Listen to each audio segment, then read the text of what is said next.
sheegtay in ay dhisayso saldhigga ciidamada badda ee dalkaasi ay leeyihiin. Cabdullaahi Xuseen Canshuur ayaa warkan faafahintiisa inoo haya.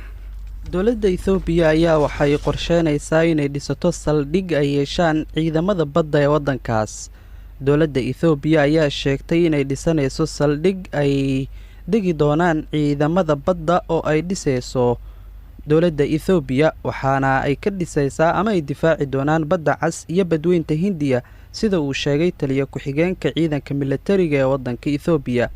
isagoo la hadlayay warbaahinta dowladda Itoobiya ayuu sheegay in ra'iisul wasaare Abiy Ahmed uu leeyahay aragtida ah in dowladda Itoobiya ay dhisato ciidanka badda iyo farsamada casriga ah ee ku saabsan inay dhisato ciidamo militari ah iyo sidoo kale ciidan kale oo ilaalinaya badda.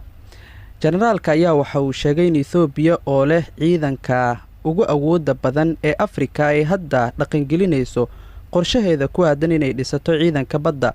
inkastoo aanan bad lahayn Itoobiya, waxaan aad ugu dhownahay badda cas iyo badweynta Hindiya. hadda waxaan markhaati ka nahay in dalal badan ay doonayaan inay saldhigyo ka samaystaan Soomaaliya, Jabuuti iyo Eritrea.